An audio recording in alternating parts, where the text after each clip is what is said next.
wabarakatuh. Alhamdulillah wassalatu wassalamu ala Rasulillah wa ala alihi wa sahbihi wa mawalah. Wa asyhadu an la ilaha illallah wahdahu la syarikalah wa asyhadu anna Muhammadan abduhu wa rasuluh sallallahu alaihi wa ala alihi wa sahbihi wa man tabi'ahum bi ihsanin ila yaumiddin.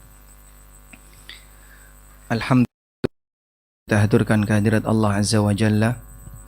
Dialah Zat yang memberikan kesempatan bagi para hambanya untuk bisa melaksanakan ibadah dan ketaatan kepadanya. Kalau bukan karena pertolongan dari Allah, mustahil semua ibadah itu. Karena itu Allah ajarkan kepada kita bahwa yang namanya ibadah harus selalu diiringi dengan isti'anah. Iyyaka na'budu wa iyyaka nasta'in. Hanya kepadamu ya Allah kami beribadah, dan hanya kepadamu kami meminta pertolongan. Karena yang namanya ibadah hanya akan berhasil dilakukan ketika sang hamba ditolong oleh Allah. Menghadirkan perasaan semacam ini akan menghilangkan suasana ujub dalam batin, sehingga orang tidak merasa dirinya hebat, dirinya mampu, dirinya yang berjasa, sehingga ibadah dan ketaatan. Sebanyak apapun Al-Quran yang Anda baca, itu hanya bacaan yang mungkin tidak akan masuk dalam hati jika tidak diiringi dengan perenungan, dan akan berakhir dengan berakhirnya bulan Ramadan. Karena banyak di antara kita model amalnya adalah amal dengan sistem borongan. Betul kayak gitu ya? Jadi pas Ramadan ngegas, begitu satu Syawal hilang. Jadi kita beramal hanya sebatas untuk memenuhi target di satu bulan tertentu. Jadi kita nggak punya nilai ketahanan. Padahal amal yang baik itu amal yang punya nilai ketahanan. Kekuatan ada ketahanan. Kalau cuman kuat-kuatan, mungkin banyak orang yang kuat untuk ngedur tidak tidur dalam waktu semalam ketika malam ganjil di 10 malam terakhir Ramadan. Tapi kalau disuruh tiap hari misalnya, coba kamu tahajud 3 rakaat saja tiap hari, nggak pernah absen, mungkin banyak orang yang gagal. Karena kita tidak punya ketahanan dalam beribadah. Padahal yang dikehendaki adalah, kalau dalam beribadah itu, nilai ketahanan seharusnya lebih dominan dibandingkan sebatas kekuatan. Memang kekuatan itu bagus, karena kita ngejar kuantitas. Tapi ketahanan itulah istiqomah. Dan Allah Subhanahu wa taala perintahkan agar kita selalu istiqomah sebagaimana yang Allah nyatakan di surat Hud, fastaqim kama umirt. Lakukanlah istiqomah sebagaimana kau diperintahkan. Salawat dan salam semoga selalu tercurah kepada junjungan kita Nabi Agung Muhammad sallallahu alaihi wasallam. Beliaulah Sayyidul Awwalin wal Akhirin, Imamul Qaimin wassaimin. Beliau adalah pemimpin dalam masalah ibadah, yang paling rajin tahajud dan yang paling rajin puasa, yang ibadahnya paling berkualitas. Mudah-mudahan amal kita sesuai dengan petunjuk beliau sallallahu alaihi wasallam. Kali ini kita mau bahas tentang perjalanan menuju akhirat. Yang memberi judul bukan saya ya. Ini judul dari panitia, karena kajian ini tujuannya begini Pak. Pembahasan masalah warisan itu soal harta dalam keluarga. Kemudian pembahasan tentang keluarga yang harmonis itu soal interaksi dalam anggota keluarga. Ujungnya adalah kematian. Sehingga Anda di kesempatan kali ini mau diajak untuk mikir mati. Masya Allah. Coba masnya usia berapa? 14. Sudah belum? Terus kesini tujuannya apa? Berbuka puasa. Masya Allah. Jam 1:30 siang, jam kritis untuk orang yang puasa, tapi dipakai belajar. Tidak apa-apa ya? Lemes nih puasa atau tidak? Enggak puasa? Puasa ya? Baik. Tayyib, insya Allah untuk sesi yang pertama nanti ada 3 pembahasan yang akan kita singgung. Sesi pertama saya akan membahas tentang perjalanan arwah pasca dia dicabut dari jasad sampai kemudian dikembalikan ke alam barzah. Yang kedua, kita akan melihat suasana di hari kiamat setelah manusia dibangkitkan. Kemudian yang ketiga, nanti kita akan sedikit melihat tentang surga dan neraka. Semoga dimudahkan oleh Allah Subhanahu wa taala. Baik. Bapak Ibu yang dimuliakan Allah taala, sekarang kita akan membahas materi yang pertama tentang perjalanan arwah. Saya tidak menyediakan catatan selain yang berbahasa Arab. Maka nanti Anda tolong simak dengan maksimal. Selesai kajian, catatan ini akan saya bagikan kepada para jamaah. Begitu ya. Seperti itu. Tidak apa-apa kan? Insya Allah. Ini satu hadis, tapi tebalnya 3 halaman. Halaman 1, halaman 2, halaman 3. Dan dihafal oleh perawi. Sekali dengar dari Nabi Sallallahu Alaihi Wasallam. Perawi setelahnya juga sekali dengar dia hafal. Perawi setelahnya juga sama. Sampai tercatat dalam kitab-kitab para ulama hadis. Demikianlah contoh anugerah yang diberikan oleh Allah berupa kekuatan hafalan yang itu dimiliki oleh ulama-ulama hadis. Saya harap Anda juga mengalami yang sama meskipun cuma hafal 1 baris saja ya. Baik. Hadis ini diriwayatkan oleh sahabat Al-Barra bin Azib radhiyallahu anhu. Siapa namanya? Sahabat Al-Barra bin Azib. Sahabat Al-Barra bin Azib radhiyallahu anhu. Beliau menceritakan, kharajna ma'an Nabi sallallahu alaihi wasallam. Kami pernah keluar bersama Nabi sallallahu alaihi wasallam fi jinazati rajulin, untuk mengantarkan jenazah salah seseorang minal ansor, dari kalangan ansor. Fantahaina ilal qabri, hingga kami tiba di kuburan, di pemakaman. Walamma yulhad, ternyata sampai di pemakaman kuburannya belum siap. Sehingga saat kuburannya sedang disiapkan liang lahatnya, fajalasa Rasulullah sallallahu alaihi wasallam wa jalasna haulahu. Rasulullah sallallahu alaihi wasallam pun duduk dan kami duduk di sekitar beliau sallallahu alaihi wasallam. Dalam kisah ini tidak disebutkan ini di pemakaman mana, tapi kemungkinan besar di Baqi. Karena pemakaman Madinah ketika itu ada di mana? Di daerah Baqi. Dan Baqi ketika itu tidak seluas sekarang. Dan ada dalam sebuah riwayat bahwa para sahabat kalau datang ke Baqi itu jalannya turun. Kalau sekarang Anda ke Baqi gimana, Pak? Naik. Baqi itu naik. Mungkin kurang lebih tingginya 3 meter. Tinggi sekali kan? Ya. Sehingga saya pernah masuk ke Baqi, terus tanya, itu kok ada kuburan-kuburan, itu kuburan siapa? Mana kuburan sahabat fulan, sahabat fulan, sahabat fulan? Waktu itu ada beberapa mahasiswa Madinah yang ikut berjaga di sana untuk memberikan pengarahan. Kemudian beliau bilang begini, ada riwayat yang mengatakan, kunna idza atainal Baqi nazalna. Kami dulu kalau dari Masjid Nabawi datang ke Baqi itu turun. Sekarang kamu bisa lihat. Kamu sekarang ada di sini, lihat ke arah masjid. Lebih tinggi atau lebih rendah? Jauh lebih tinggi dibandingkan kondisi masjid. Nah, jadi mungkin ini ada banyak sekali tanah-tanah uruk. Sampai setinggi 3 meter ya, mungkin bahkan bisa lebih itu. Kita nggak tahu ini kuburan siapa. Karena sudah ribuan tahun, lebih dari 1000 atau 1400-an tahun para sahabat dimakamkan di sini, sehingga kita nggak tahu ini kuburan fulan yang mana nggak tahu.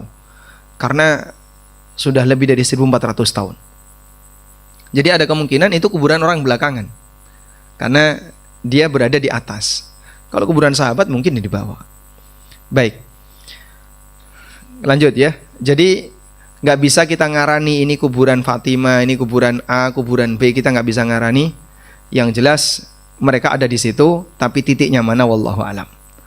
Anda kalaupun mau mendoakan ketika ziarah kubur, khususnya yang bapak-bapak, kalau ibu-ibu nggak boleh masuk Baqi. Bisa, dan tidak harus tepat di kuburan mana kita mendoakan. Allah Subhanahu wa taala berikan anugerah bagi orang mukmin dia bisa mendoakan mukmin yang lain walaupun tanpa berada di kuburannya. Nah, lalu kata Al-Barra bin Azib, ka'anna ala ru'usina at-tayr, seolah-olah di kepala kami seperti ada burung. Saking khusyuknya sahabat berada di hadapan Rasulullah SAW. Dan ini dalil bolehnya duduk sebelum jenazah dimasukkan ke dalam makam. Kami pun duduk di sekitar Nabi SAW, kami sangat khusyuk sampai seolah-olah di kepala kami itu ada burung. Wa fi yadihi audun yang kutubihil ard. Nabi SAW membawa sebuah tongkat berupa ranting yang beliau tancapkan di tanah. Farafa'a Rasulullah sallallahu alaihi wasallam faqal. Kemudian Nabi SAW melihat ke arah atas. Beliau mendongak ke arah langit. Faqala, lalu beliau mengatakan, ista'idhu billahi minal adzabil qabr. Ista'idhu billahi min adzabil qabr. Mintalah pelindungan kepada Allah dari azab kubur. Marrataini aw thalathan, beliau ucapkan itu sebanyak 2 atau 3 kali. Mintalah perlindungan kepada Allah dari azab kubur. Berarti azab kubur itu mengerikan atau tidak, jemaah? Mengerikan atau tidak? Ya, gambaran yang diberikan oleh Nabi setelah mayit itu dimasukkan ke dalam kuburnya, maka kuburnya disempitkan hatta takhtalifa adla'uhu, sampai tulang-tulang rusuknya itu berserakan.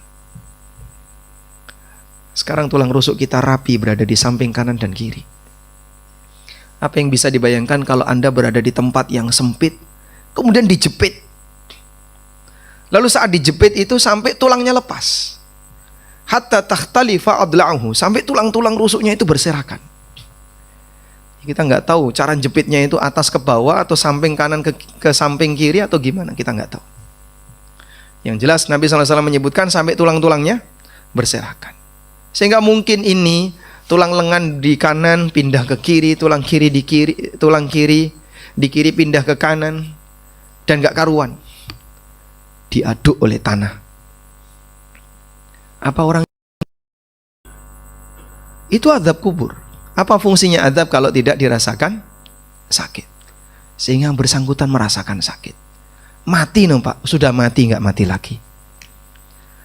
Dia diazab dalam kondisi yang kedua, yang itu tidak bisa dikiaskan, tidak bisa disamakan dengan kehidupan yang pertama. Tsumma qal, kemudian Nabi SAW bersabda, innal abda idza kana fi inqita'in minad dunya wa iqbalin minal akhirah.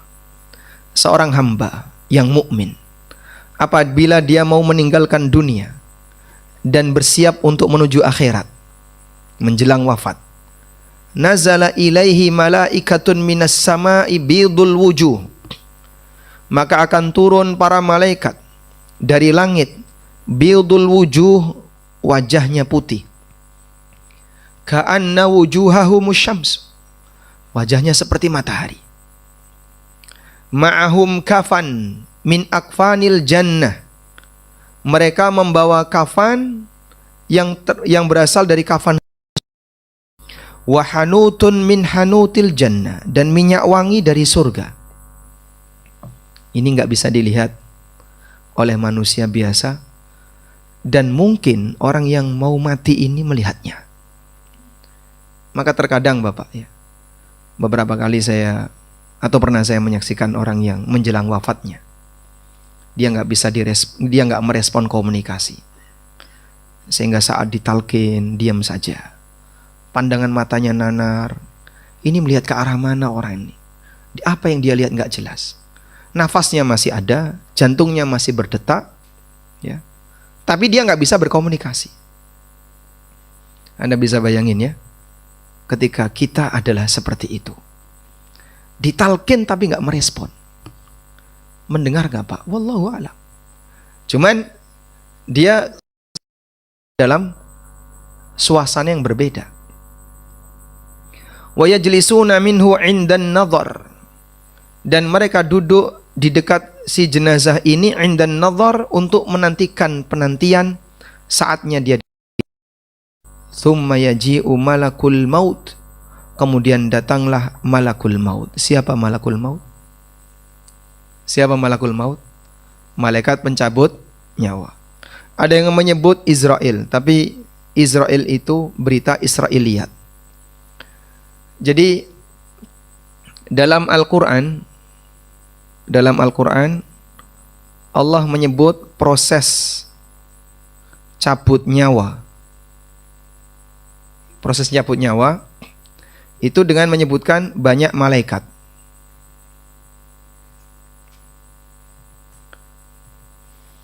Allah Subhanahu wa taala mengatakan tawaffat rusulana wa hum la yufarritun.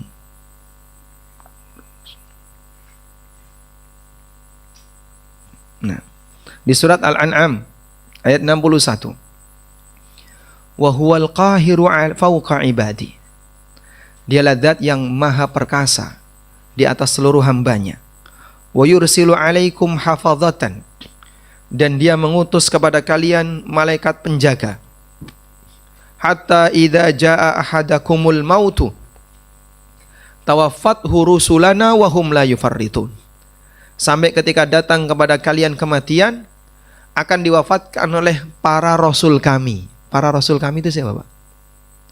Para malaikat. Orang ini ketika mau mati, dia diwafatkan oleh para rasul kami. Allah menyebut para rasul, artinya jumlahnya lebih dari satu. Kenapa Allah sebut para rasul? Jawabannya seperti dalam hadis Al-Bara' bin Azib tadi. Karena malaikat yang datang sebelum arwah ini dicabut itu jumlahnya banyak. Disebutkan dalam riwayat yang lain, yajlisuna indahu maddal basar. Mereka itu duduk di sekitar calon mayit ini sejauh mata memandang.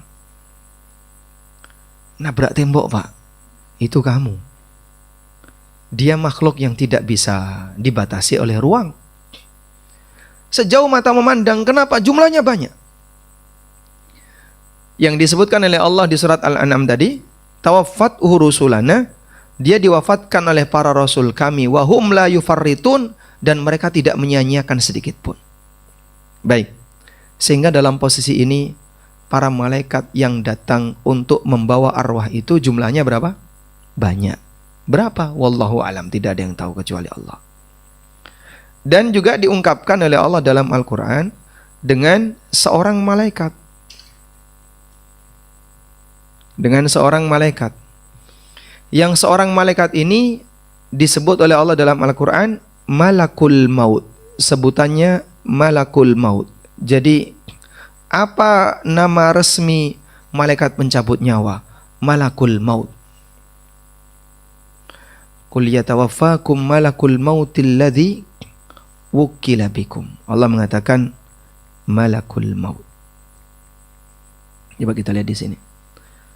Di surat As-Sajdah ayat 11. Qul yatawaffakum malakul mautil ladzi wukkila bikum thumma ila rabbikum turja'un. Katakanlah wahai Muhammad, yang akan mewafatkan kalian adalah malakul maut, malaikat kematian. Alladzi, yang diutus untuk mendatangi kalian. Tsumma ila rabbikum turja'un. Sehingga proses kematian yang diceritakan dalam Al-Quran, proses pencabutan nyawa, Allah ceritakan ada banyak malaikat. Ini tadi di surat apa? Al-An'am ayat berapa? Ayat 61. Al-An'am ayat 61. Yang ini ada di surat As-Sajdah ayat 11. Karena kejadiannya turun banyak malaikat, sebelum nyawa orang ini dicabut, baru setelah itu datang malakul maut. Sekarang kita akan lihat bagaimana cara malakul maut ini mencabut nyawa. Thumma yaji'u malakul maut, kemudian datang malakul maut, hatta yajlisa inda ra'si, kemudian dia duduk di dekat kepala si calon mayit ini. Fayaqul, lalu dipanggil, ayyatuhan nafsut tayyibah, ukhruji ila maghfiratim minallahi wa ridwan. Wahai jiwa yang baik, ya ayyatuhan nafsul mutmainnah, irji'i ila rabbiki radiyatan mardiyah. Wahai nafsu, wahai jiwa yang tenang, jiwa yang baik. Allah sebut Jiwa itu jiwa yang mutmainnah. Karena dia selalu tenang dengan zikrullah. Dan hanya orang yang dekat dengan zikrullah yang punya jiwa mutmainnah. Sebab nafsu itu ada berapa? Ada 3. Nafsul mutmainnah, nafsul lawamah, nafsul ammarah. Jiwa yang mutmainnah adalah jiwa yang dia dekat dengan Allah. Dekat dengan zikrullah. Sebagaimana yang Allah nyatakan dalam Al-Quran, ala bi dzikrillahi tatmainnul qulub. Bukankah dengan zikrullah maka jiwa itu, hati itu akan bisa menjadi tenang. Ketenangan yang sejati adalah ketenangan yang didapatkan oleh seseorang karena dia dekat dengan Allah. Sebab ketenangan seperti itulah yang nanti akan jadi bahan panggilan malaikat saat malaikat ini mau mencabut nyawa. Ya ayyatuhan nafsul mutmainnah. Maka Anda bisa persiapkan, kalau saya ingin punya nafsul mutmainnah, caranya gimana Pak Ustadz? Dekatkan diri Anda dengan zikrullah. Sebagaimana kita berharap nanti akan dipanggil dengan panggilan apa? Ya ayyatuhan nafsu al-mutmainnah. Nafsu mutmainnah akan didapatkan ketika di situ ada pengantarnya. Pengantar nafsu mutmainnah, Bapak. Zikrullah. Sehingga sang hamba ini dekat dengan Allah. Dengan Al-Quran dia merasa nyaman. Dengan zikrullah dia merasa nyaman. Belajar agama dia merasa nyaman. Orang yang punya kedekatan dengan zikrullah, maka dia akan memiliki nafsul mutmainnah. Dipanggillah dalam ayat itu, ya ayyatuhan nafsul mutmainnah. Dalam hadis ini dia dipanggil, ya ayyatuhan nafsut thayyibah. Wahai jiwa yang baik, keluarlah menuju ampunan dari Allah dan ridha Allah. Jadi cara mencabutnya itu dengan dibisiki. Cara membangunkannya dengan cara apa? Dibisiki. Pak, sahur. Langsung tangi ya. Masya Allah. Dibisiki apa? Sahur langsung tangi. Karena diajak untuk makan. Jiwa ini ketika diundang oleh malakul maut untuk dicabut nyawanya, dibisiki, ya ayyatuhan nafsut thayyibah, irji'i ukhruji ila maghfiratin minallah wa ridwan. Mari keluar menuju ampunan Allah dan ridhanya. Nabi SAW mengatakan, fatakhruju wa tasilu kama tasilul qatratu minas saqa. Maka arwah itu keluar seperti keluarnya air dari mulut ceret.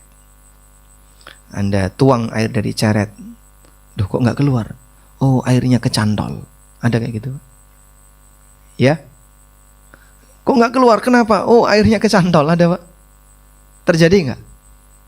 Gambaran yang diberikan Nabi SAW bagaimana mudahnya air itu keluar, seperti air yang keluar dari mulut ceret. Anda tuang ceret, keluar air dengan begitu mudah.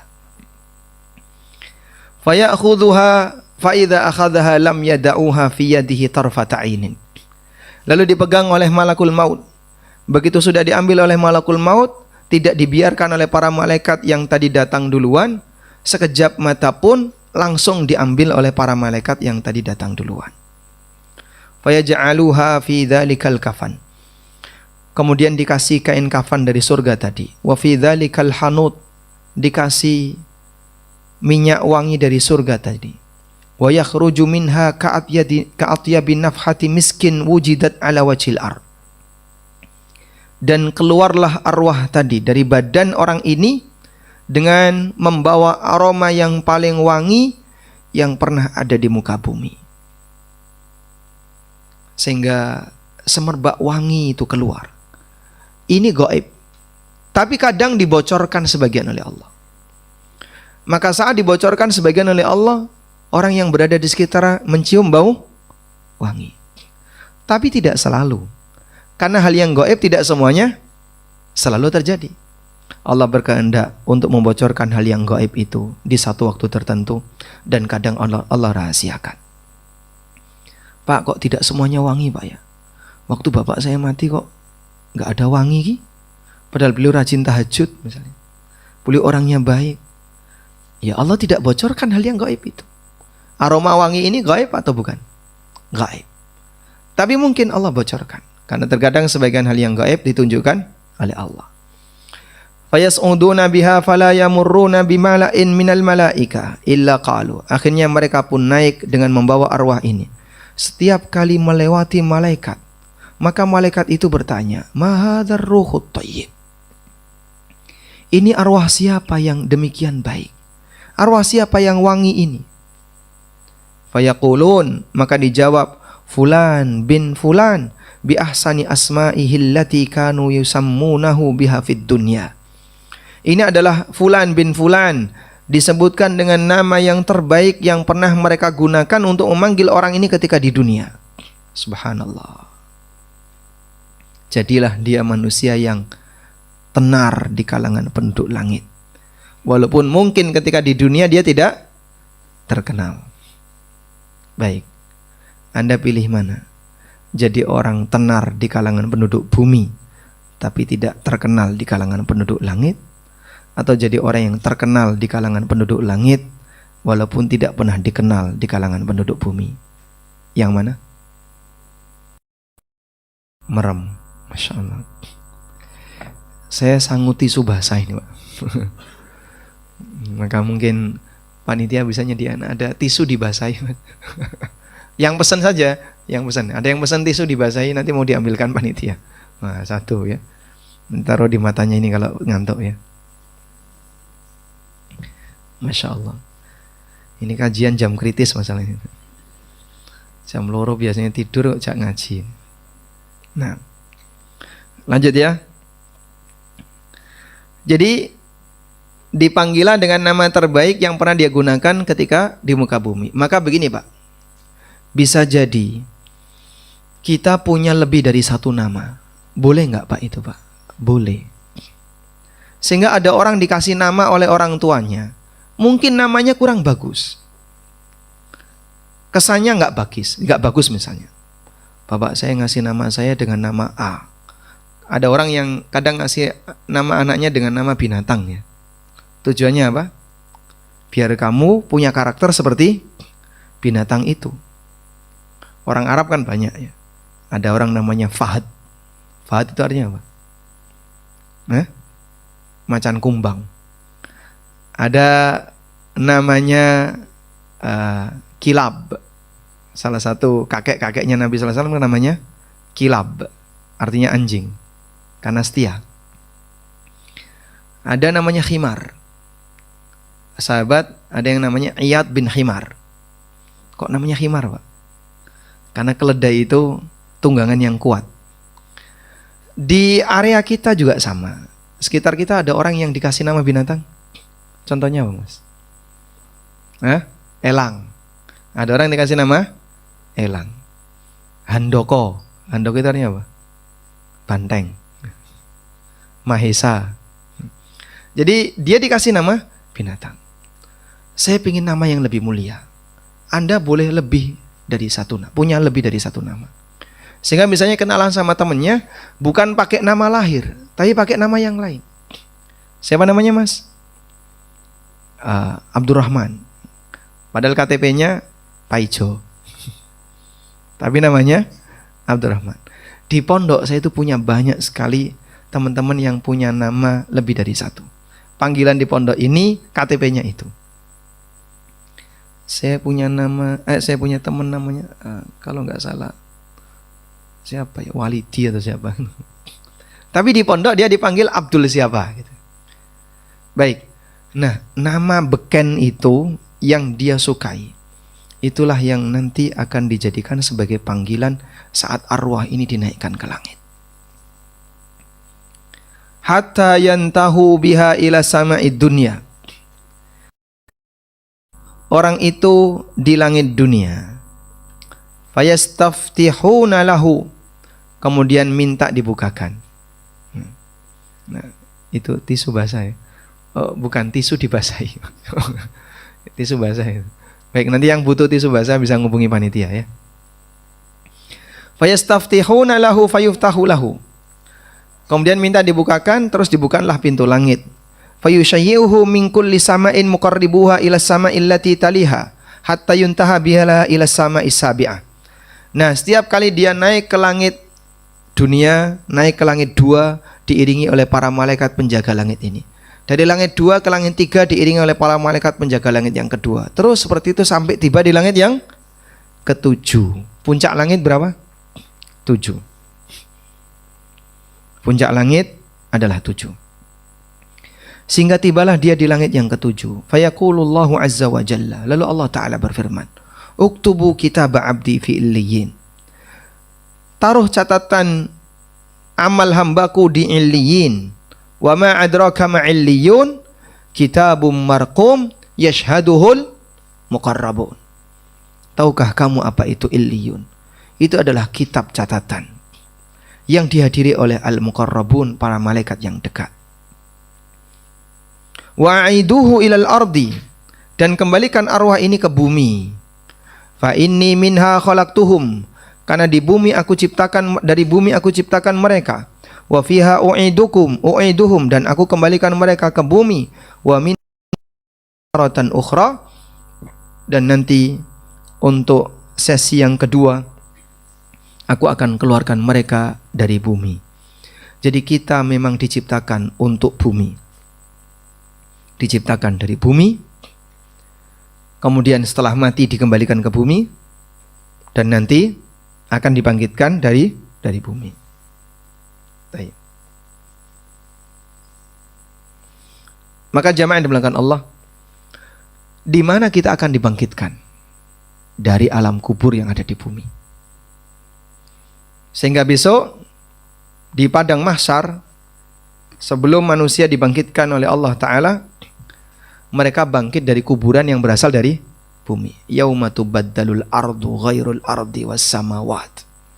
Pada hari bumi itu digantikan dengan bumi yang baru. Jadi bumi ini dibentangkan oleh Allah. Wa idzal ardu muddat, apabila bumi itu dibentangkan. Fatu'adu ruhuhu fi jasadi, kemudian rohnya dikembalikan ke jasadnya. Fayatihi malakan, kemudian didatangi oleh 2 malaikat. Siapa namanya?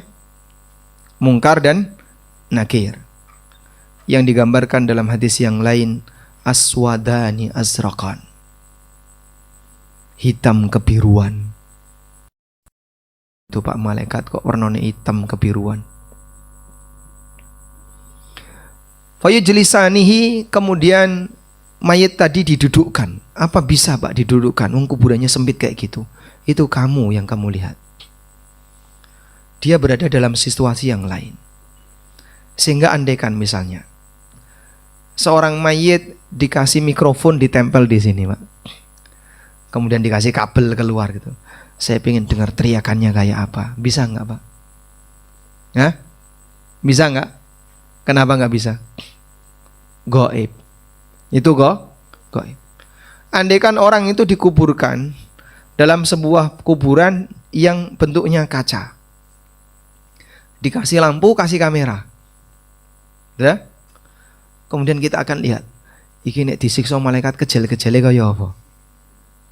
Bisa dilihat. Kenapa? Yang kamu lihat itu kuburan, bukan alam kubur. Dan beda antara kuburan dengan alam kubur. Meskipun terkadang sebagian ditampakkan. Jadi kalau Anda mendengar, Pak, tapi kan katanya ceritanya ada seperti itu, Allah tampakkan sebagian hal yang gaib. Allah tampakkan sebagian hal yang gaib. Tapi tidak semuanya. Sehingga terkadang ada bagian yang Allah rahasiakan, dan terkadang ada bagian yang Allah tampakkan. Jamaah, ada satu cerita. Bapak tahu kuburan Pingit, pemakaman Pingit. Tahu daerah Pingit ya? Jalan Cokro Aminoto itu. Ada, bukan Cokro Aminoto, pokoknya daerah kuburan Pingit lah. Ada cerita ini, saya dapat cerita dari salah satu kawan yang insya Allah beliau terpercaya. Ada 2 orang yang matinya dalam waktu yang sama dan dikuburkan selisih cuma jam saja. Sehingga di kuburan pingit itu ada 2 lubang. Lubang 1, lubang 2. Ya? Karena yang mau dimakamkan ada 2 jenazah. Jenazah pertama diantar. Ternyata salah posisi lubang. Nah, saat jenazah 2 itu diantar, keluarganya nggak terima. Loh, ini seharusnya untuk bapak. Kenapa ada yang ngisi? Karena tadi tidak ditungguin. Akhirnya pihak keluarga minta tolong ini dipindah. Bukan di sini lubangnya, yang di sana. Digali, Pak. Baru selisih sekian menit digali. Ketika digali untuk dipindahkan, yang ketemu pertama itu lihat mayat ini duduk. Yang ketemu pertama lihat mayat ini duduk, tapi sundul. Karena apa? Liang lahatnya, ya tingginya nggak cukup untuk duduk. Jadi saat dia lihat itu posisi mayat seperti duduk tapi sundul. Padahal tadi lurus. Ini nekuk. Kok bisa kayak gitu, Pak? Ya mungkin Allah tampakkan sebagian. Allah tampakkan sebagian. Baik. Fayakulan, maka didudukkanlah jenazah ini. Lalu dia ditanya, "Marrabbuka?" Siapa Rabbmu? Fayaqulu, kemudian dia menjawab, "Rabbi Allah." Kemudian ditanya lagi, "Ma dinuka?" Apa agamamu? Dia menjawab, "Dini al-Islam." Agamaku Islam. "Ma hadzal ladzi bu'itsa fikum?" Lalu siapa orang yang diutus kepada kalian? Fayaqulu, dia menjawab, "Huwa Rasulullah sallallahu alaihi wasallam." Fayaqulani, kemudian dia ditanya lagi, "Wa ma ilmuka?" Apa yang kau pelajari? Fayaqul, si mayit ini menjawab, "Qara'tu kitab Allah wa amantu bihi wa saddaqtu." Aku membaca Al-Quran, aku mengimaninya, dan aku membenarkannya. Jadi sampai apa yang Anda pelajari nanti ditanya oleh malaikat. Sehingga kalau misalnya rutinitas Bapak hanya membaca berita, apa yang bisa kita jawab kalau ditanya kayak gini? Baca Quran. Masya Allah. Bacaan kok Quran itu? Bacaanmu apa? WA. Wausan Al-Quran. Alhamdulillah. Nih. Aku membaca kitabullah, aku mengimaninya, dan aku membenarkannya. Fayunadi munadin minas sama, maka ada suara dari langit yang mengatakan, "An sadaqa abdi," hambaku benar. Fa'afrishuhul minal jannah, bentangkan jalan untuknya menuju surga. Maka dari kuburannya itu tiba-tiba terbuka jalan menuju surga. Jannah, kasih pakaian dari surga. Waftahu lahu baban ilal jannah, dan bukakan pintu menuju surga. Jadi ada jalan, ada lorong jauh sampai ke surga, terus pintunya dibuka. Fayatihi min ruhiha wa tibiha. Akhirnya dia mendapatkan angin surga dan aroma surga. Dia belum masuk surga, tapi angin surga sudah mencapai dirinya. Kena anginnya surga. Masya Allah. Coba tanya sama yang jaga di depan ruangan ini, panas nggak itu, Pak? Panas, Pak? Panas ya? Saat pintu ini dibuka, dia kena angin ruangan ini, adem. Baru kena anginnya saja sudah terasa senang. Apa yang bisa dibayangkan kalau orang kena angin surga? Wa yufsahu lahu fi qabrihi madda basari, lalu kuburannya dibentangkan sejauh mata memandang. Wa ya'tihi rajulun hasanus thiyab, kemudian datang seseorang dengan pakaian bagus, tiburrih, dan wangi. Wajahnya cakep, pakaiannya bagus, aromanya wangi. Fayaqulu lahu, kemudian orang ini mengatakan, "Abshir billadhi yasurruka, hadza yaumuka alladhi kunta tu'ad." Kabar gembira untukmu. Ini adalah hari di mana kau pernah dijanjikan akan kau jumpai. Maka si mayit ini tanya, "Man anta?" Kamu siapa? Fawajhuka alladhi yaji'u bil khair, wajahmu mendatangkan kebaikan. Fayaqulu, kemudian sosok itu mengatakan, ana amaluka saleh, aku adalah amal solehmu. Fayaqulu, kemudian si mayit ini mengatakan, ya Rabbi aqimis sa'ah, ya Allah segerakan kiamat. Aqimis sa'ah, segerakan kiamat, hatta arji'a ila ahli wa mali, sampai aku bisa kembali menemui keluarga dan hartaku. Masya Allah. Karena ditambahkan oleh Allah, dia nanti bisa berbahagia di surga bersama keluarganya dan aneka harta yang sudah Allah sediakan di surga. Maka dia ingin segera kiamat. Itu yang terjadi pada hamba yang baik. Mudah-mudahan kita mengalami seperti ini. Amin. Doa Anda mudah-mudahan mustajab, Pak, karena Bapak Ibu sedang puasa. Allahumma ja'alna min ibadikas salihin. Baik. Sampai di sini Anda sudah merasa bosan untuk dengerin? Atau sudah ngantuk? Hah? Mau istirahat di kamar atau di sini? Baik, coba kita buka sesi tanya jawab dulu ya. Sebelum kita lanjutkan penggalan yang kedua, yang masih panjang juga ya. Barangkali ada di antara Bapak Ibu yang mau menyampaikan sesuatu, 1, 2 saja, biar Anda tidak ngantuk. Silakan. Tafadhal. Assalamualaikum Ustaz. Waalaikumsalam warahmatullahi wabarakatuh. Ingin bertanya ya Ustaz ya. Karena baru saja menjaga teman yang meninggal gitu. Ingin tahu saja Ustaz, kalau secara syar'i hitungan kehidupan itu seperti apa ya Pak Ustaz, batas antara kehidupan dan kematian. Karena kalau kita dapati misalkan pasien yang di ICU Pak Ustaz, jadi napasnya secara tidak ada gitu Pak Ustaz ya, tetapi detak jantung masih ada, sehingga kita yang menalkin itu, apa batasan kita menalkin sehingga sampai dikatakan bahwa ini sudah menjadi jenazah, seperti itu Pak Ustaz. Nah, baik, terima kasih, jazakallahu khair. Barakallahu fikum. Berbicara tentang seperti apa batasan orang yang mati, jawaban sederhananya ketika arwahnya sudah diangkat. Nah, kita kan tidak tahu apakah arwah itu diangkat ataukah belum, kecuali setelah kita lihat respon paskanya setelah arwah diangkat. Misalnya badan jadi kaku, atau sudah nggak ada detak jantung, dan seterusnya. Nah, kalau Bapak tanya tentang batas orang itu mati secara medis apa, saya nggak ngerti. Katanya sih kalau batang otak sudah nggak berfungsi, mati. Walaupun bisa jadi detak jantung masih jalan. Katanya seperti itu.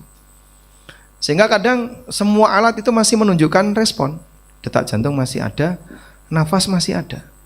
Tapi batang otak sudah nggak berfungsi. Dokter bilang ini sudah mati. Itu secara medis ya. Nah, cuman apakah arwahnya sudah diangkat atau belum? Wallahu a'lam. Kematian adalah ketika arwah sudah diangkat. Nah, ada satu fase di mana taubat itu nggak diterima. Maka di fase ini pula semua manusia yang bentuknya ketaatan nggak berlaku. Kapan itu? Indal ghargharah, ketika sudah sekarat. Al-ghargharah itu adalah pada saat arwah sudah berada di tenggorokan.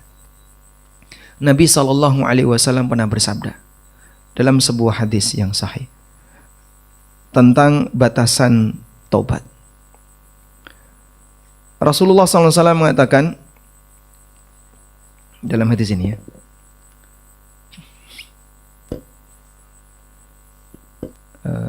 sebentar, qabla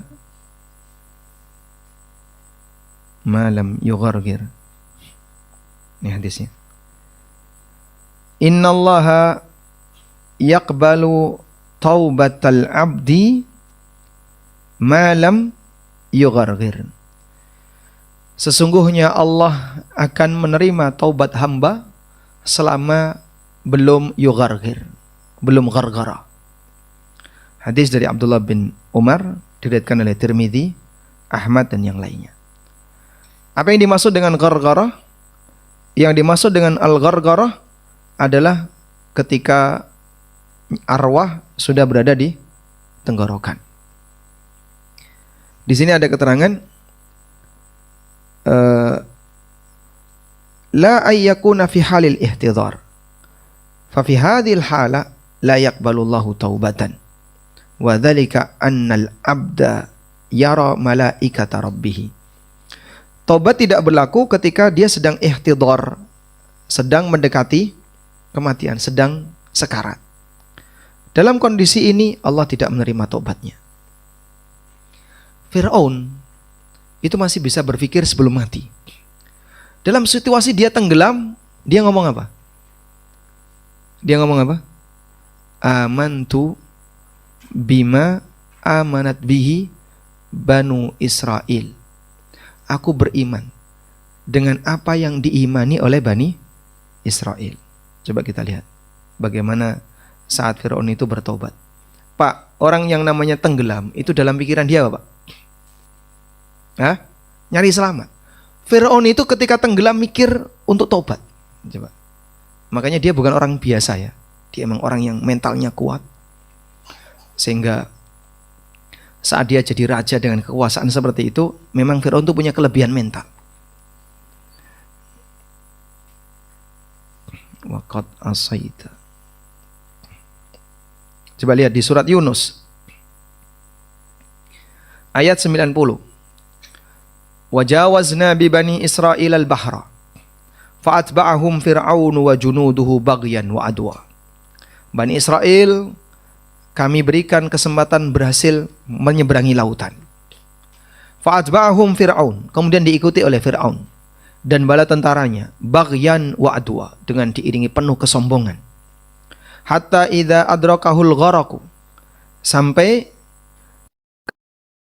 qala, dia bilang, dia mengatakan, amantu annahu la ilaha illa alladhi amanat bihi bani Israel. Aku beriman tidak ada Tuhan yang berhak disembah, yang diimani kecuali Tuhan yang diimani oleh Bani Israel. Wa ana minal muslimin, dan aku jadi muslim. Dalam kondisi tenggelam masih bisa kayak gitu, Pak.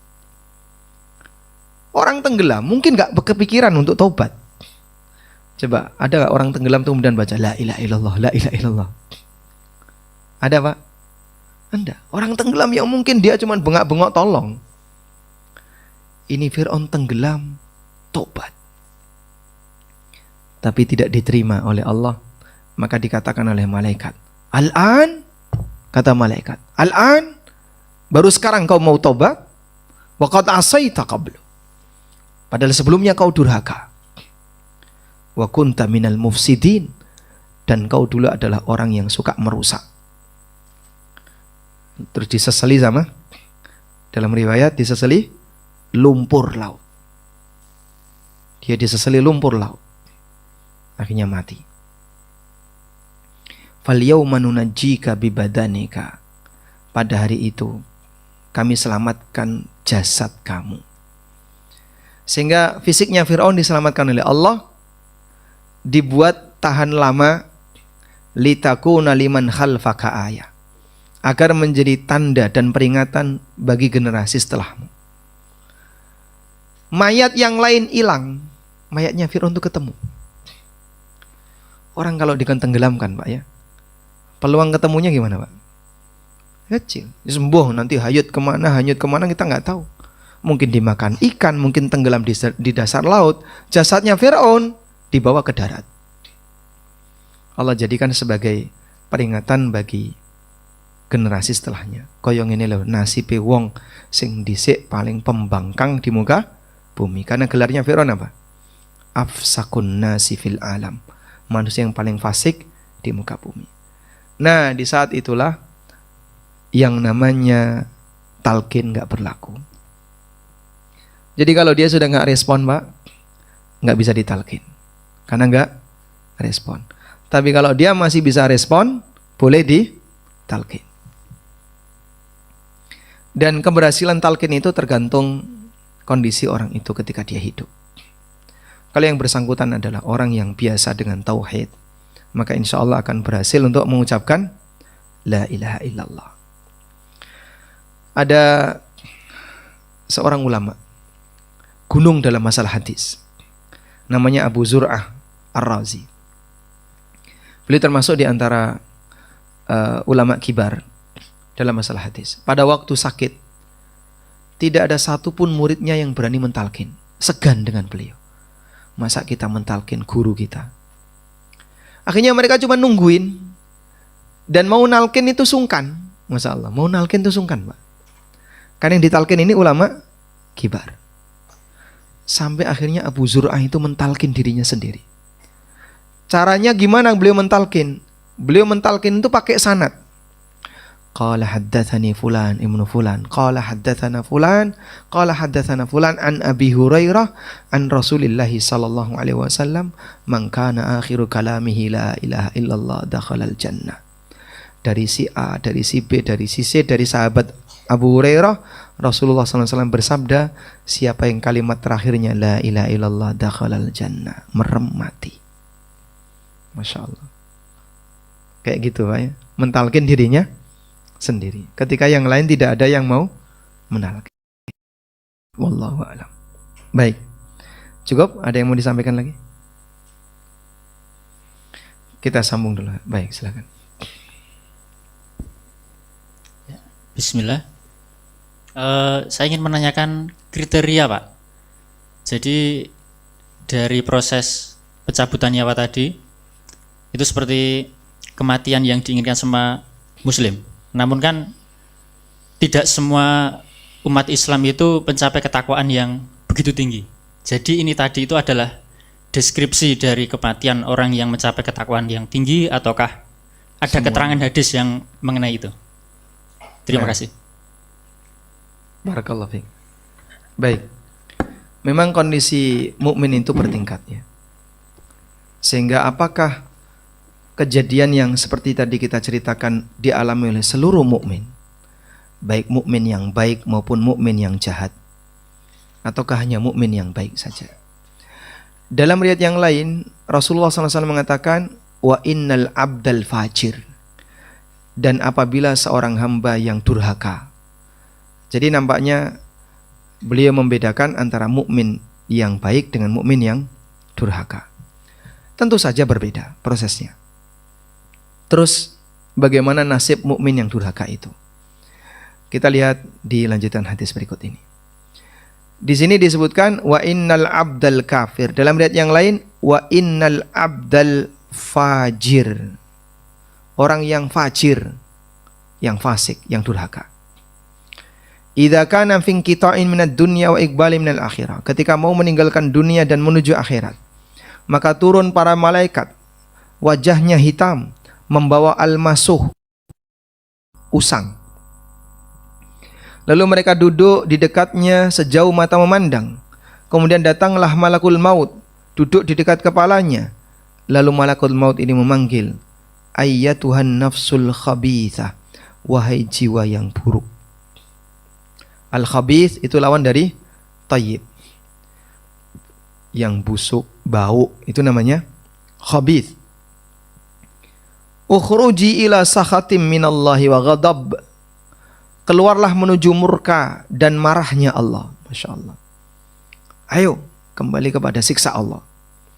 Diajak untuk menuju siksa Allah. Ya ora gelem. Yang terjadi apa? Fatafarraqa fi jasadi. Maka ruh tadi menyebar ke seluruh badan, mencengkram seluruh badan.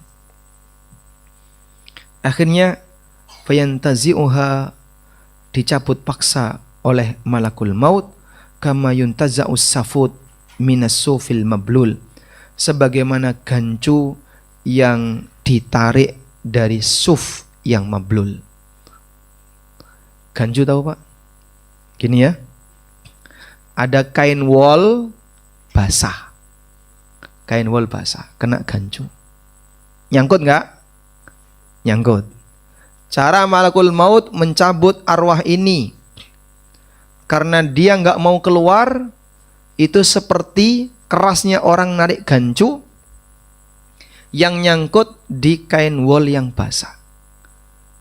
Jadi mungkin banyak yang putus.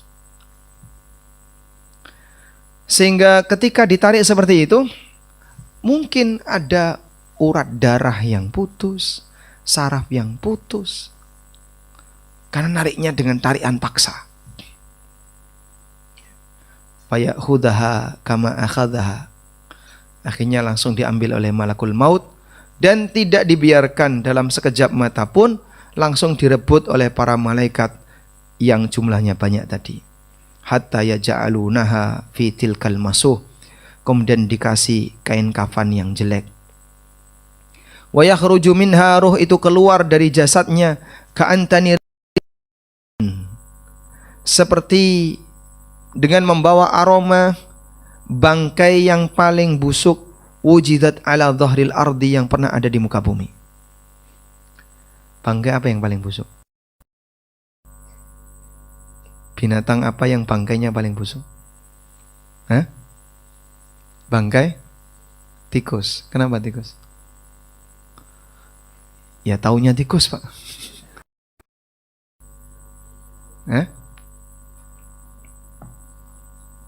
Semua bangkai busuk ya. Tapi bangkai binatang yang makanannya nggak karuan, bangkai babi. Pokoknya makannya serba kotoran, nanti bangkainya makin busuk. Fayas'uduna biha, akhirnya arwah itu dibawa naik, dan setiap kali melewati para malaikat, maka mereka bertanya, ini roh apa kok busuk sekali? Maka dijawab, Fulan bin Fulan, dengan nama yang paling jelek yang pernah dia gunakan ketika di muka bumi. Dan hampir semua penjahat punya nama jelek. Misalnya dikasih nama Banteng, atau kasih nama apa? Hah? Kadang-kadang orang punya nama, tapi namanya jelek. Apa? Kentos misalnya. Gento, aku ini gento. Jadi dia dikasih nama dengan nama yang jelek. Hatta yantahiya biha ila sama'id dunya, hingga tibalah dia ke langit dunia, lalu minta dibukakan tapi tidak dibukakan. Karena arwah yang kafir tidak boleh naik ke langit dunia. Kemudian Rasulullah sallallahu alaihi wasallam Ta'ala, la tufattahu lahum abwabus sama wa la yadkhulunal jannah hatta yalijal jamalu fi sammil khiyat. Tidak akan dibukakan pintu langit, dan mereka tidak akan masuk surga sampai ada onta yang masuk ke lubang jarum. Mana mungkin? Onta dimasukkan ke lubang jarum gimana, Pak? Hah? Ora sedeng, mustahil. Fayaqulu, kemudian Allah berfirman, uktubu kitabahu fi sijjin, taruh catatan amalnya di sijjin, fil ardi sufla, di permukaan bumi yang paling bawah. Fayutrahu ruhuhu torha, akhirnya arwahnya dilempar. Sudah sampai di langit dunia, terus diapain? Dilempar. Tsumma qala, kemudian Nabi sallallahu alaihi wasallam membaca firman Allah Ta'ala, wa may yusyrik billah faka'annama kharra minas sama fatakhtafuhu at-tayru aw tahwi bihi ar-rihu fi makanin sahiq. Barang siapa yang menyekutukan Allah, maka seolah-olah dia akan dilempar, dia jatuh dari langit, lalu disambar oleh burung atau diterpa oleh angin ke tempat yang sangat jauh. Setelah itu arwahnya dikembalikan ke jasadnya. Kemudian didatangi oleh dua malaikat, lalu didudukkan, lalu ditanya, man rabbuka, siapa Rabbmu? Fayaqulu, maka dia menjawab, la adri, aku nggak tahu. Kok bisa Pak jawabnya kayak gitu? Teksnya kayak gini, la adri. Iya, teks hadisnya seperti itu. La adri. Saya nggak tahu. Jawaban nggak tahu ketika di dunia diterima nggak? Diterima di dunia. Bapak tadi lihat ini enggak? Nggak tahu. Ya nggak tahu, nggak apa-apa. Nggak tahu. Bahkan sampai pun di majelis hakim, jawab nggak tahu boleh, Pak? Boleh. Tapi di akhirat jawab nggak tahu nggak diterima, Pak. Orang kafir ini jawab nggak tahu. Ditanya siapa Robmu, dia nggak jawab. Dewa-dewa itu nggak jawab, Pak. Tuhan saya dewa ini, dewa ini. Itu jawaban yang tidak diakui. Dia nggak berani untuk menyatakan nama Tuhannya, sehingga dia jawab apa? Saya nggak tahu. Fayaquluna lahu ma dinuka. Ditanya lagi, apa agamamu? Fayaqulu la adri. Saya nggak tahu. Padahal dia punya agama mungkin? Mungkin punya agama? Mungkin. Tapi dia nggak jawab dengan agamanya. Kemudian ditanya lagi, ma hadzal rasulul ladzi bu'itsa fikum? Siapa orang yang diutus kepada kalian? Ada nggak orang yang kafir kenal Nabi Muhammad SAW? Hah? Banyak, Pak. Bapak kenal nggak Nabi Muhammad SAW? Oh, kenal. Michael Hart yang nulis 100 tokoh paling berpengaruh di dunia. Nomor 1 siapa? Nabi Muhammad. Penulisnya agamanya apa? Ateis. Tapi dia taruh Nabi Muhammad SAW nomor 1. Dia kenal Nabi Muhammad SAW. Terus gimana itu, Pak? Saat dia ditanya, siapa orang yang diutus kepada kalian? Dia jawab, la adri. Sehingga jawaban tidak tahu tidak diterima. Fayunadin munadin minas sama. Maka ada panggilan dari langit. Dzaba, dia bohong. Dia jawab nggak tahu tapi dikatakan bohong. Fa'afrishuhu minan nar. Maka bentangkan untuknya jalan menuju neraka. Walbisuhu minan nar, berikan pakaian dari neraka. Waftahu lahu baban ilan nar, bukakan pintu neraka. Ada jalan lorong menuju neraka. Terus pintunya dibuka. Fayatihi min harriha wa sumumiha. Maka dia mendapatkan panasnya neraka dan peletikan neraka. Meletik apinya neraka itu sampai ke dia. Masya Allah. Coba bayangin ya, pandai besi itu ya. Peletikannya saja itu sudah terasa panas. Wa yudayyaku alaihi qabrahu. Kemudian kuburannya disempitkan hatta takhtalifa fihi adla'uhu, sampai tulang-tulangnya berserakan. Wa ya'tihi rajulun qabihul wajhi qabihus thiyab. Kemudian datang orang yang wajahnya buruk, pakaiannya buruk, muntinur rih, baunya busuk. Fayaqul abshir billadhi yasu'uka hadha yawmuka alladhi kunta tu'ad. Kabar buruk untukmu, ini adalah hari yang kau dulu dijanjikan. Kau akan ketemu dengan hari ini tapi kau enggak percaya. Fayaqul, maka dia tanya, kamu siapa? Wajahmu wajah yang mendatangkan keburukan. Maka dia menjawab, ana amalukal khabith. Aku adalah amal burukmu. Fayaqulu rabbi la taqumis sa'ah. Kemudian dia mengatakan, ya Allah, jangan kiamat, karena dia tahu setelah ini dia akan mendapatkan adab yang lebih mengerikan. Makanya saat dia dibangkitkan di hari kiamat, rasanya gimana? Apa yang diucapkan oleh orang kafir saat dia dibangkitkan besok di hari kiamat? Dia ngomong apa? Apa yang dia ucapkan? Coba lihat ayat ini. Anda pasti sudah hafal.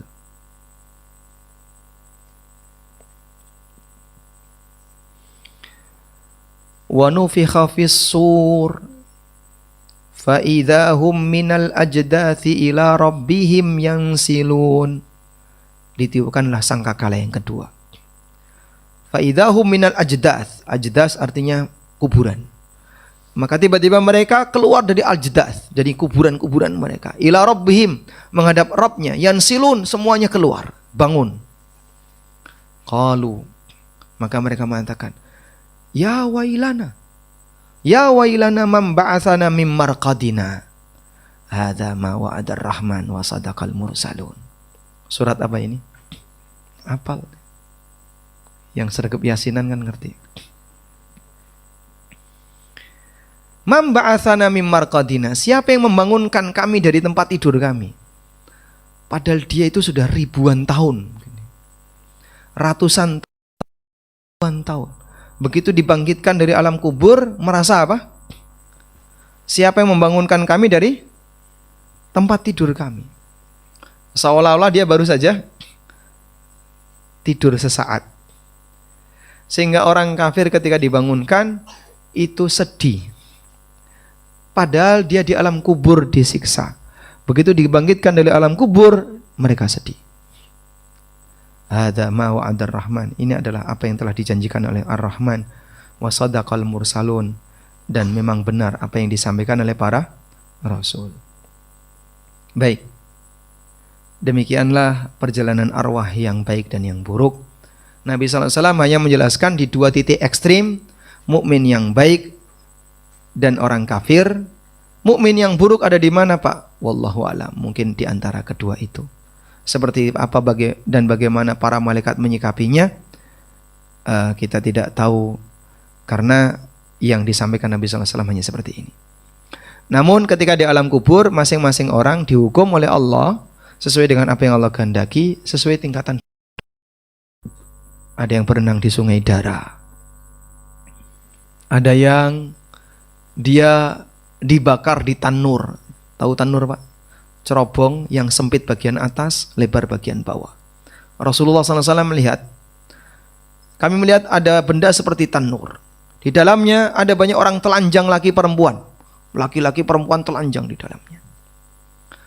Lalu nyembur api dari bawah. Saat nyembur api dari bawah, dau-dau, mereka semuanya berebut naik ke atas. Bisa dibayangkan, atasnya sempit. Ya mungkin saling sikut, saling tendang, saling. Nabi SAW bertanya, manhum, siapa mereka itu? Kemudian para malaikat mengatakan, mereka adalah para pezina laki dan perempuan yang sampai mati belum tobat, membawa dosa zina. Itu seperti itu di alam kubur.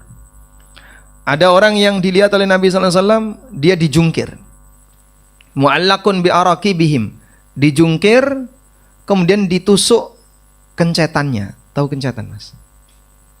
Bapak pernah lihat orang jualan sate? Dagingnya diapain? Hah? Ditusuk di apa? Di tendon. Nah, Bapak coba pegang tumit, atasnya tumit ada tendon. Atasnya tumit ya. Itulah kencetan. Ditusuk bagian itu, dijungkir. Musyaqqaqatun asdaquhum, pipinya sobek dan mengalirkan darah dalam jumlah banyak. Lalu Nabi SAW tanya, siapakah ini? Jawab malaikat, humul ladzina yuftiruna qabla tahillata siyamihim. Ini orang yang tidak berpuasa, sudah berbuka sebelum waktunya. Sehingga orang yang tidak puasa itu dosa besar. Ada juga orang yang tidur terlentang. Ya, tidur terlentang. Di samping dia ada orang bawa batu besar. Lalu batu tadi dikepruk di kepala orang ini. Pecah kepalanya. Terus batu tadi gelinding. Dikejar sama orang itu. Setelah dapat, balik lagi. Begitu balik, kepala orang ini sudah kembali sempurna. Dikepruk lagi. Gelinding lagi. Kemudian Nabi SAW tanya, siapa orang ini? Itu adalah orang yang dia keluar ke masyarakat, menyebarkan berita bohong, ilal afaq, sampai tersebar ke seluruh ufuk. Sekarang begitu gampang ya, tinggal buat status bohong, taruh di medsos, tersebar di mana-mana. Maka ada beberapa dosa besar yang mendapatkan ancaman khusus kelak di yaumil qiyamah, dan itu terjadi di alam kubur, dan itu terjadi karena pelanggaran yang mereka lakukan. Baik, sekarang saya bacakan hadis berikut. Nabi SAW pernah bercerita tentang satu kejadian aneh ini. Dari sahabat Jabir bin Abdullah radhiyallahu anhu. Hadis riwayat Ibnu Majah. Idza dakhala al-mayyitul qabra, ketika mayit itu masuk ke dalam kuburan, dimasukkan ke dalam kuburan, muthilatish syamsu 'inda ghurubiha, maka ditampakkan kepadanya seolah-olah matahari itu mau tenggelam, seperti mau maghrib. Fayajlisu yamsahu ainai, lalu si mayit ini langsung duduk, ngucek-ngucek matanya. Si mayit ini duduk, ngucek-ngucek matanya, seperti orang bangun tidur. Wa yaqulu, dan dia mengatakan, da'uni usolli, aku mau sholat. Aku mau sholat. Ada mayit seperti terbangun dari tidurnya, ngucek-ngucek mata, kok matahari mau tenggelam, terus minta izin mau sholat. Izinkan aku untuk sholat. Masya Allah. Siapa ini Pak? Ahli sholat. Sampai walaupun dia sudah mati, masih pingin sholat di alam kubur. Nah kira-kira tega nyiksa nggak Pak? Tega disiksa nggak orang seperti ini? Saking sergapnya dia sholat sampai jadi ahli sholat. Walaupun dia sudah mati, ditampakkan oleh Allah seperti matahari mau tenggelam. Kemudian dia ucek-ucek matanya, da'uni usolli, izinkan aku mau sholat. Mudah-mudahan kita termasuk yang kayak gini Pak. Wallahu a'lam. Wa sallallahu ala nabiyyina Muhammadin wa ala alihi wa sahbihi wasallam. Sudah Mas. Masih ada beberapa pertanyaan Ustadz. Beberapa Mungkin pertanyaan. dijawab. Baik, silakan. Yang pertama, Assalamualaikum Ustadz. Waalaikumsalam warahmatullahi wabarakatuh. Saya dan suami setelah sholat subuh berjamaah di rumah, kami lalu pindah duduk ke kursi lalu zikir pagi, lalu pindah ke ruang keluarga untuk kajian rutin online. Sehingga tiba waktunya syuruk, lalu saya dan suami sholat 2 rakaat syuruk. Apakah kami mendapatkan pahala umroh dan haji penuh atau sempurna? Jazakumullah khairan. Masya Allah.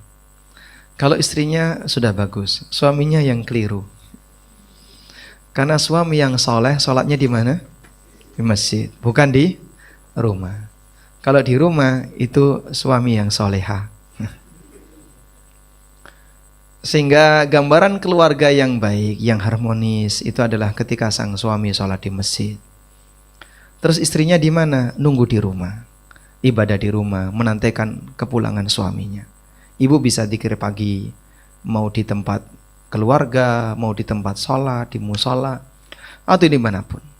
Sampai terbit matahari, kemudian Anda sholat syuruk.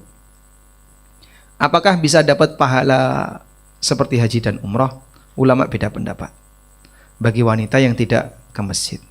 Dan wallahu a'lam, sebagian ulama membolehkan hal itu, karena memang sholatnya wanita di masjid. Sehingga khusus wanita bagi mereka yang ingin dapat pahala syuruk, pahala sholat syuruk, pahala haji dan umrah, dia bisa lakukan rangkaian tadi. Selesai sholat, kemudian berzikir di tempat sholat, dan tidak geser. Setelah itu dia berzikir sampai terbit matahari, terus sholat 2 rakaat di rumah. Tapi untuk yang suami, yang laki-laki, itu dilakukan di mana? Di masjid. Wallahu a'lam. Baik Ustadz, ini ada pertanyaan lagi. Assalamualaikum Ustadz. Waalaikumsalam warahmatullahi. Ada hamba Allah kondisi sudah berat di ICU, ada alat-alat yang dipasang sudah tidak bisa direspon lagi. Baiknya kondisi seperti itu atau dilepas alat-alat ICU-nya. Bila meninggal, apakah berarti keluarga menjadi penyebab kematiannya? Baik. Jadi teknologi itu datang belakangan. Dan orang zaman masa silam, orang dulu kan tidak ada fasilitas seperti itu ya. Diselang, di apain lagi? Diinfus dan seterusnya. Taib. Lalu misalnya ada anggota keluarga yang tidak mampu memberi layanan kepada anggota keluarga yang lain dengan layanan serba selang tadi, apakah itu terhitung tidak memberikan ruang hidup baginya? Jawabannya tidak. Karena selama dia tidak menyakiti orang ini, tidak dianggap membunuh orang tersebut. Oleh karena itu ada 2 hal yang perlu dibedakan. Pertama, membiarkan orang yang sakit dengan tidak diberi nutrisi. Yang kedua, membiarkan orang yang sakit dengan tidak dikasih obat. 2 hal yang berbeda. Kalau dia tidak dikasih nutrisi, tidak dikasih makan, wis barno wae, men golek dhewe. Oh dia ra iso golek dhewe. Wong lumpuh, duduk saja nggak bisa, apalagi nyari makan. Sehingga misalnya ada orang punya keluarga lumpuh, nggak bisa gerak. Tapi nggak dikasih makan, nggak dikasih minum, sampai mati. Ini mateni namanya, membunuh ya. Kenapa? Karena dia nggak ngasih nutrisi. Bedakan dengan yang kedua. Ada orang yang sakit tapi nggak dikasih obat. Ini nggak dikasih obat. Kami nggak punya dana untuk ngasih obat. Obat kan lebih mahal ya daripada nutrisi. Ya sudah, kemudian dia mati. Membunuh atau tidak? Tidak. Karena berobat sendiri itu ulama beda pendapat. Sebagian ulama mengatakan berobat itu hukumnya mubah, tidak sampai wajib. Salah satu di antara dalilnya adalah perkataan Nabi Ibrahim alaihissalam, wa idza maridtu fahuwa yashfin. Apabila aku sakit, Allah yang akan menyembuhkanku. Sehingga berobat itu bagi sebagian ulama ada yang mengatakan tidak wajib. Dan seingat kami di antara yang berpendapat berobat itu tidak wajib adalah pendapat Imam An-Nawawi. Di antara dalil yang lain, datang seorang sahabiat yang beliau kena penyakit kesurupan, ayan. Kepada Nabi SAW beliau minta obat. Kemudian Nabi SAW ngasih pilihan. Kalau kau mau aku bisa mengobati kamu dan kau sembuh. Kalau kau mau kau bersabar sampai kau mati dalam kondisi seperti ini, dan kau akan dapat surga. Sahabat tadi milih yang mana? Yang kedua. Akhirnya dia bertahan seperti itu sampai yang bersangkutan mati membawa penyakitnya. Dan jaminannya apa? Surga. Maka ini dalil bahasanya berobat itu tidak wajib. Jika berobat untuk diri sendiri tidak wajib, demikian pula untuk orang lain. Meskipun jika keluarga mampu memberikan obat, silahkan. Nah, sekiranya dari kondisi jenazah tadi, kondisi siapa? Si pasien tadi, obatnya dihentikan, boleh. Tapi untuk yang nutrisi lanjut. Nah, nutrisinya apa misalnya Pak? Infus nutrisi, lanjut. Atau apa lagi? Oksigen, lanjut. Tapi yang obatnya berhenti, silahkan. Dan seperti ini tidak terhitung menjadi penyebab kematian mayit. Wallahu a'lam. Ini masih sekitar 15 menit. Ini masih ada 3 pertanyaan ya Ustaz. Masya Allah. Kita sampai jam berapa? Sampai jam 3, sampai Oh, adzan asar.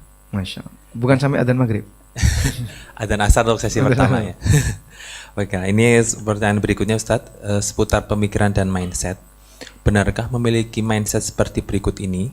Ada suatu dosa, dalam tanda kurung anggap saja dosa besar, yang masih sulit ditinggalkan, lalu saya memutuskan untuk dalam tanda kutip mengisolasi dosa tersebut agar tak meluas, dalam tanda kurung menjadi alasan untuk menambah dosa lainnya secara sadar atau tidak sadar, sambil mengurangi sedikit demi sedikit.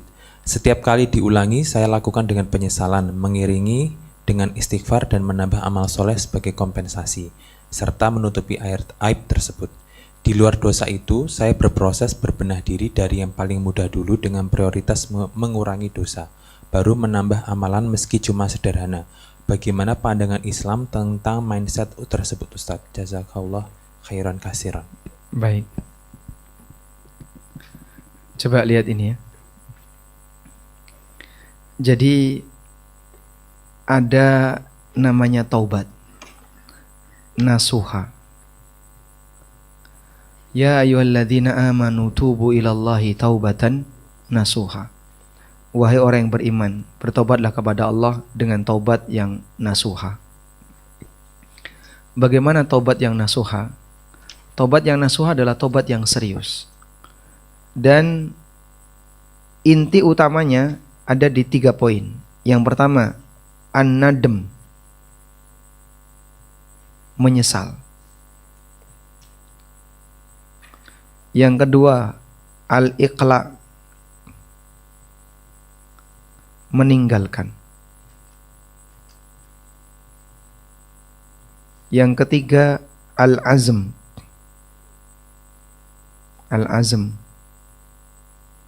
tekad untuk tidak mengulang.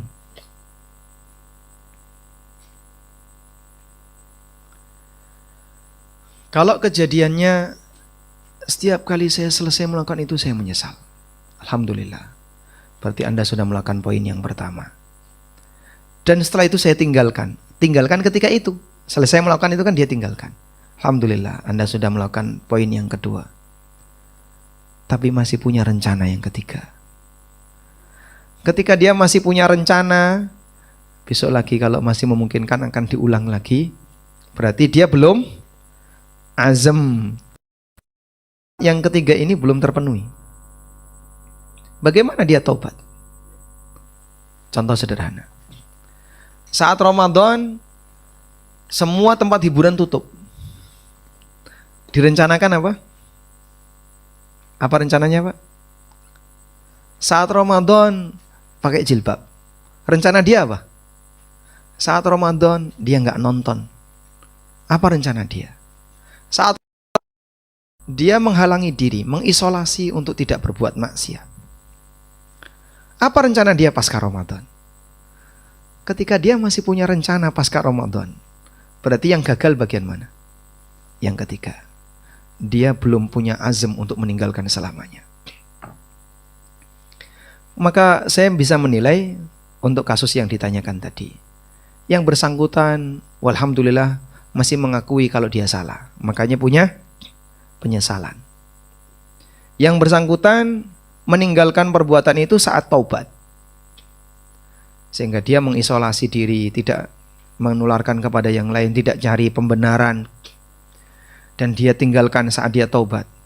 Tapi yang bersangkutan masih punya harapan untuk mengulang jika ada kesempatan. Berarti sebenarnya dia belum taubat nasuha, dia gagal karena dia belum punya azam. Taubat nasuha itu adalah terjadi ketika yang bersangkutan punya tekad untuk tidak mengulang. Nah, setelah dia punya tekad untuk tidak mengulang, tapi Pak, kadang terulang itu.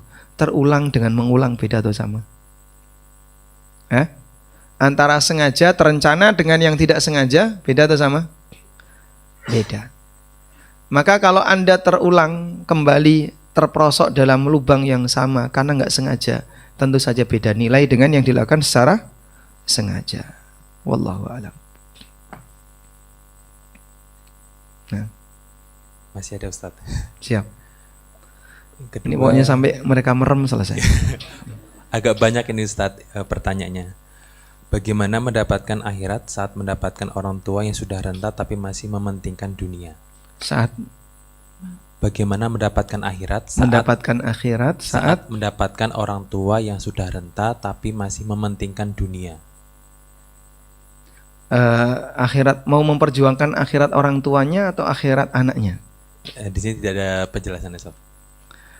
Kalau anaknya ingin mendapatkan akhirat, bagaimana jadi anak yang sukses di akhirat? Sementara orang tuanya sudah tua tapi masih seneng dunia. Anda berjuang untuk Anda, tapi Anda sedang menghadapi orang tua yang mungkin punya masalah. Lalu apa yang harus dilakukan? Ibrahim alaihissalam itu punya bapak, agamanya apa? Paganisme. Agamanya musyrikin. Dan beliau berhasil berinteraksi dengan bapaknya, sehingga Ibrahim sukses atau tidak? Sukses sebagai anak. Ibrahim walaupun disikapi keras sama bapaknya, dan beliau tetap mendakwai bapaknya dengan cara lemah lembut. Berkali-kali memberikan panggilan, ya abadi, ya abadi, ya abadi. Ya abadi la ta'budi syaitan. Wahai ayahku yang aku cintai. Abadi itu panggilan sayang untuk bapak. Ada panggilan abi, ada panggilan abadi. Ibrahim manggil bapaknya dengan apa? Ya abadi. Wahai bapakku sayang. Wahai ayahku. La ta'budi syaitan, jangan nyembah setan. Inna syaitana kana lirrahmani asiyya. Setan itu durhaka kepada Ar-Rahman. Wahai bapakku, inni akhafu ayyamassaka adzabun minar rahman fatakuna lisyaitani waliya. Aku takut nanti bapak terkena azab dari Ar-Rahman sehingga bapak jadi temannya iblis di neraka. Dipanggil dengan panggilan sayang untuk diajak melakukan kebaikan. Tapi Ibrahim diserang dengan apa? La illam tantahi la arjumannak. Nek awakmu ra gelem meneng tak balang wae Ibrahim. Kalau kamu nggak diam, diapain? Mau dilempar. Tak rajam kamu. Tapi beliau tetap sabar mendakwai bapaknya. Maka yang bisa saya sarankan kepada Anda, dekati orang tua dengan cara yang bisa Anda lakukan. Carikan komunitas orang baik. Mudah-mudahan ada perubahan. Ayo bapak melu ngaji, ibu melu ngaji. Anda carikan tempat pengajian yang baik. Bukan pengajian yang isinya cuman guyon, tapi pengajian yang isinya mengajak orang untuk nambah iman. Wallahu a'lam. Oke, ada selanjutnya Ustadz. Ana ingin bertanya apakah ada sunnahnya ketika sebelum meninggalkan pemakaman jenazah maka orang yang datang di pemakaman membaca Allahumma tsabithu. Baik. Dianjurkan selesai jenazah itu diuruk ya. Maka semua yang ngiringi dianjurkan untuk ikut nguruk walaupun dengan tangannya. Ambil kemudian diuruk. Ya cuman sedikit-sedikit saja. Sambil mendoakan Allahumma tsabbithu bil qawli tsabit. Allahumma wa tsabbithu bil qawli tsabit. Hafal insyaallah? Saya tuliskan ya. Allahumma ighfir lahu wa tsabbithu bil qawli ats-tsabit. Allahumma ighfir lahu wa tsabbithu bil qawli ats-tsabit. Ya Allah, ampunilah dia dan berikan keteguhan kepadanya dengan ucapan yang teguh, yaitu bisa menjawab pertanyaan malaikat.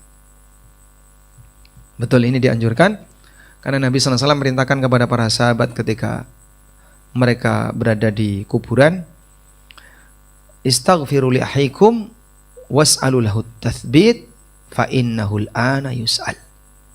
Mintakan ampunan untuk saudara kalian dan minta kepada Allah agar dia diberi keteguhan karena saat ini dia ditanya. Ditanya oleh siapa? Malaikat Munkar dan Nakir. Wallahu a'lam.